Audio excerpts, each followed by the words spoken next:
बिस्मिल्लाहिर्रहमानिर्रहीम। नाज़रीन, आजकल अर्तुगरुल गाज़ी टोटली डोमिनेट है सोशल मीडिया पे। यूट्यूब, पीटीवी एक ड्रामा नशर कर रहा है, टर्किश ड्रामा है अर्तुगरुल गाज़ी।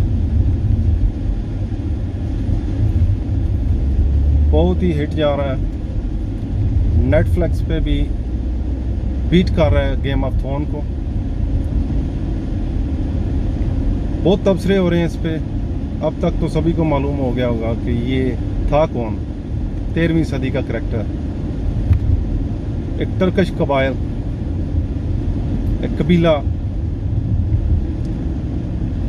जो हलाकू खां से भाग रहा था, बच गए थे और फिर इनको अरूज कैसे मिला, ये स्टोरी चल रही है।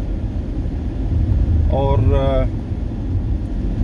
ड्रामाटाइज बहुत अच्छे तरीके से हुआ। ये वही माहौल दिखाया गया है, बहुत अच्छा उनका सेट है, ड्रेसेस बहुत अच्छे हैं, सिनेमाटोग्राफी बहुत अच्छी है, साउंड इफेक्ट्स सभी कुछ अच्छा है।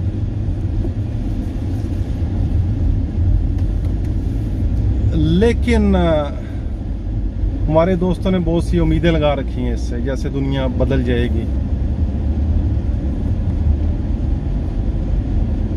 13वीं सदी से ये खिलाफत उस्मानिया जो कायम हुई तुर्की में,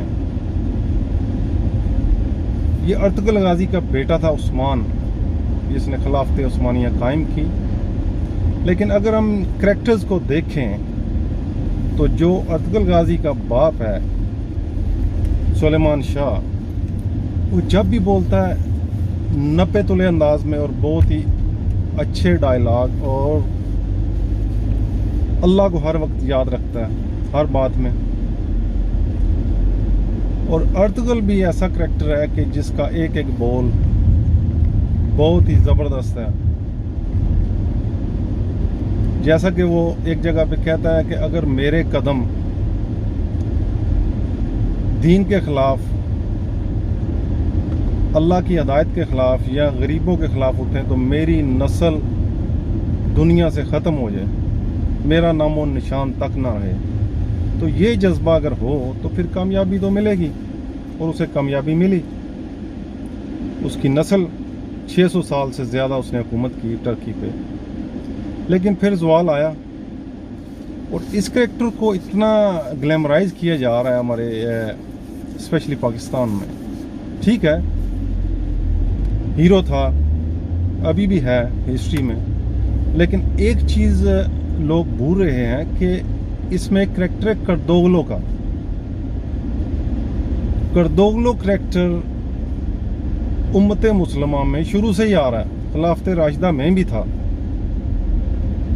अभी भी है।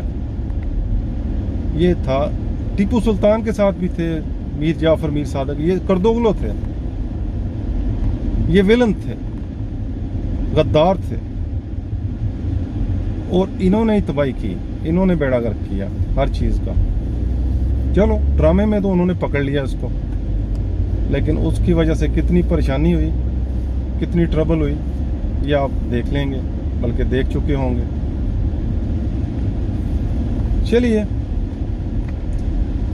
इसके बाद एक और बात है कि अभी पता नहीं रोना भी आ रहा है, हंसी भी आ रही है कि उम्मीदें बहुत वाबस्ता कर ली हैं लोगों ने, कि जैसे जिस तरह के सेकंड वर्ल्ड वार में टर्की को शिकस्त हुई, अलाइज को भी, हिटलर और इटली भी उसके साथ थे, तो शिकस्त होगी इनको, तो कुछ शर्तें मनवाई गई यूरोप की तरफ से, इंग्लैंड की तरफ से।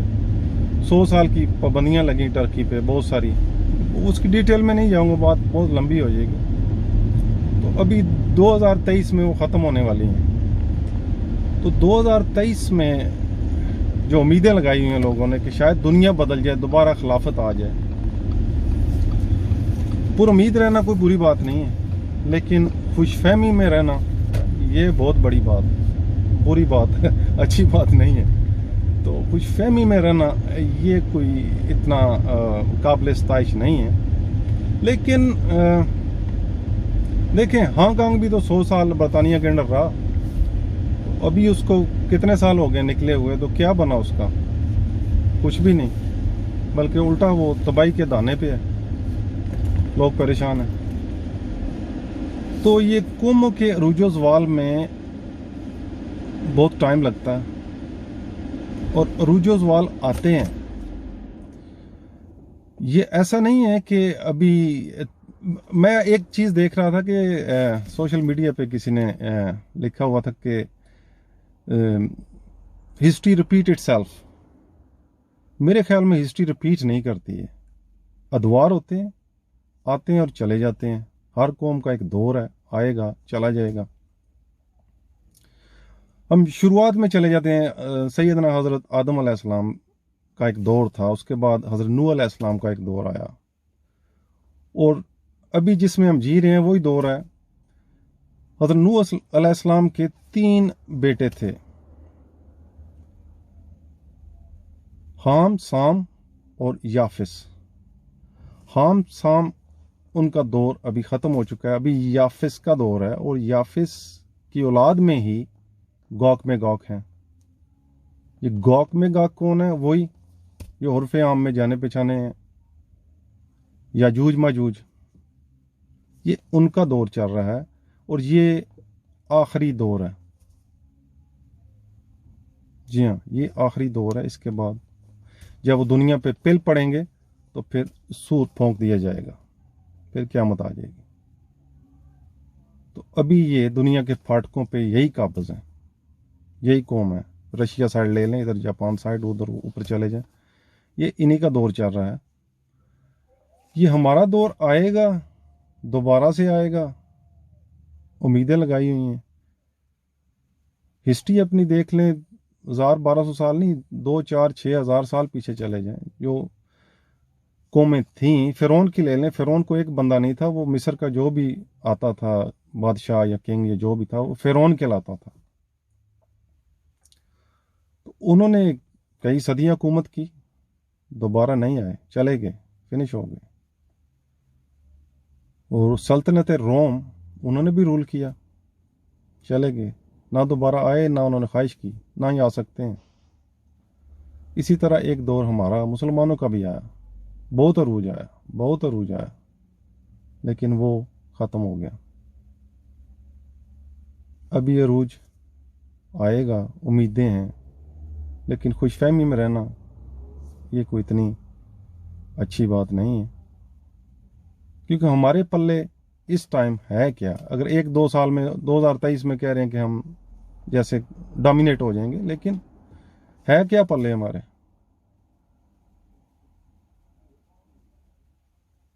मेरे ख्याल में कुछ भी नहीं। अभी हम तो इधर फंसे हुए हैं कोरोना में, और वो अर्तुगरुल गाजी का जज्बा और घोड़ा और तलवार और वो ताकत और पावर, ये दौर अब ख़त्म हो गया। अभी तो मिसाइल और ये टेक्नोलॉजी का दौर भी जाने वाला है। अभी तो कोरोना का दौर है भाई, इसका तोड़ ढूंढने पहले। अभी तक हमने नज़रें लगाई हुई हैं यूरोप अमेरिका की तरफ कि कोई वैक्सीन प्लीज़ निकालें, पैसे हमने जेब में डाले हुए हैं, कब वो निकालेंगे और हम ख़रीदेंगे और जान छुड़ाएंगे इससे। भाई खुद बनाओ ना, यहाँ पे जज्बा ईमानी जगाओ, कोशिश करो, इस मामले में दुनिया को लीड करो भाई।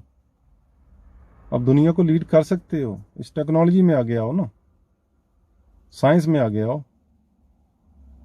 अब वो दौर तो गुजर चुका है ना। तलवारों से तो हम लड़ेंगे नहीं, ना लड़ सकते हैं, अभी वो नहीं रहा भाई दौर। टेक्नोलॉजी में आ गए हैं, साइंस में आ गए हैं, और एक यही जरिया, और इसमें आने के लिए आपको शायद कई 100 साल चाहिए। 1-2 साल में कुछ नहीं होगा। हाँ, फर्स्ट स्टेप उठाया जा सकता है, कोशिश की जा सकती है, शुरुआत की जा सकती है,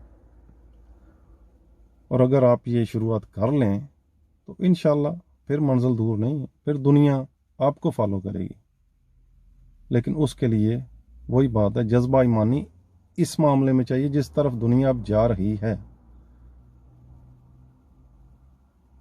मेरा ख्याल है बात लंबी हो जाएगी और यहीं पे ख़त्म करेंगे। Thank you very much. Allah.